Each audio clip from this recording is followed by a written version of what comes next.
இன்றைக்கி நண்டு மசாலா பண்ணுறதுக்கு நான் வந்து ஒரு 12 நண்டு எடுத்து வச்சுருக்கேன். அது கூடவே வந்து இந்த நண்டு மசாலா பண்ணுறதுக்கு என்னென்னலாம் தேவையோ வெங்காயம், தக்காளி, மற்ற மசாலாலாம் எடுத்து ரெடியாக வச்சுருக்கேன். இந்த நண்டு மசாலா பண்ணுறதுக்கு 1 டீஸ்பூன் மிளகு, 1 டீஸ்பூன் சோம்பு, ஒரு 4 பல் பூண்டு, 2 துண்டு இஞ்சி, அப்புறம் ஒரு 1/4 கப் அளவுக்கு தேங்காய் எடுத்து வச்சுருக்கேன். வந்து நல்லா நைஸ் பேஸ்ட்டாக அரைச்சி எடுத்து வச்சுக்கலாம். 3 டேபிள் ஸ்பூன் அளவுக்கு நல்லெண்ணெயை சூடு பண்ணி அதில் 1 டீஸ்பூன் கடுகு, 1 டீஸ்பூன் உளுந்தம்பருப்பு போட்டு நல்லா பொரிச்சுக்கலாம்.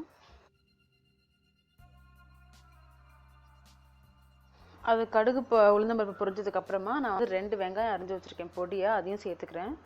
அது கூடவே வந்து ஒரு கொத்து கருவேப்பிலை ரெண்டுத்தையும் சேர்த்து நல்லா வதக்கி விட்டுறலாம். இது கூடவே 2 தக்காளியும் அரிஞ்சு வச்சுருக்கேன், அதையும் சேர்த்து இந்த வெங்காயமும் தக்காளியும் வந்து இந்த எண்ணெயில நல்லா ஃப்ரை ஆகிற அளவுக்கு ஒரு 3-4 நிமிஷத்துக்கு வதக்கிடலாம்.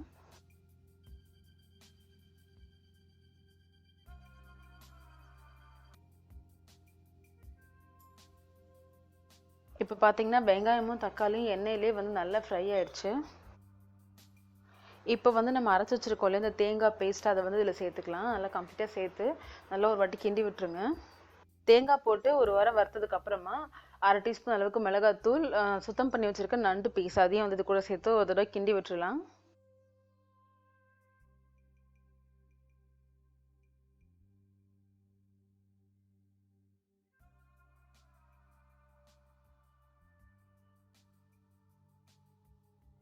அது கூடவே 1/2 டேபிள் ஸ்பூன் அளவுக்கு குழம்பு மிளகாத்தூள் சேர்த்துக்கலாம். அது இல்லைன்னு சொன்னால் நீங்கள் வந்து மல்லித்தூள் சேர்த்துக்கோங்க.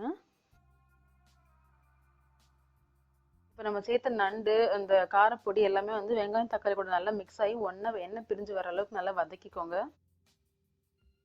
அந்த எண்ணெயில் நண்டு வந்து ஒரு 2-3 நிமிஷம் வெந்ததுக்கு அப்புறமா 2 கப் அளவுக்கு நான் தண்ணி சேர்த்துக்கிறேன். இந்த தண்ணி சேர்த்து நல்லா கொதிக்க விடுங்க. மீடியம் ஃப்ளேமில் வச்சு அடுப்பை மூடி வச்சு நல்லா வந்து கொதிக்க விடுங்க. இடையில வந்து திறந்து பார்த்து கிண்டி விட்டுக்கிட்டே இருங்க. அப்படி இல்லைன்னு சொன்னாக்கா தேங்காய் ஊற்றுனதுக்கு அதுக்கும் நல்லா வந்து அடி பிடிச்சிடும். இந்த ஸ்டேஜில் ஒரு கொத்து கருவேப்பிலை சேர்த்துக்கோங்க, ஃப்ளேவர் ரொம்ப நல்லாயிருக்கும். ஊற்றின 2 கப் தண்ணியுமே இந்த நண்டு வந்து ஃபுல்லாக அப்சர்வ் பண்ணிவிட்டு நல்லா திக் மசாலாவாக வரும். அது வரைக்கும் நீங்கள் இதை வந்து மூடி வச்சு குக் பண்ணணும். தண்ணி ஊற்றி வேக வச்சதுக்கப்புறமா நண்டு வந்து 3/4 வாசி வெந்துருச்சு. தண்ணியும் வந்து நல்லா அப்சர்வ் ஆயிருக்கு. இதை ஒரு தடவை நல்லா கிண்டி விட்டு திரும்பவும் வந்து ஒரு 5 நிமிஷம் நல்லா குக் பண்ணலாம். கொஞ்சோண்டு கொத்தமல்லி இலையும் சேர்த்துக்கலாம்.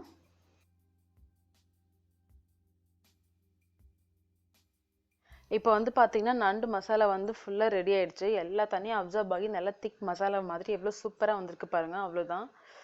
இது வந்து நீங்கள் சாதத்து கூட வச்சு சாப்பிட்லாம். ரொம்ப ரொம்ப நல்லாயிருக்கும். உங்ககிட்ட வந்து அவிச்ச முட்டை இருந்துச்சுன்னு சொன்னால் இந்த ஸ்டேஜில் தான் அந்த முட்டை இது கூட ஆட் பண்ணி ஒரு பெரட்டி அப்படியே மூடி வச்சுருங்க. சாப்பிடும்போது போட்டு சாப்பிட்டிங்கன்னா டேஸ்ட் வந்து ரொம்ப நல்லாயிருக்கும். நண்டு மசாலா ரெடி. ட்ரை பண்ணி பார்த்துட்டு சொல்லுங்கள். தேங்க்ஸ் ஃபார் வாட்சிங்.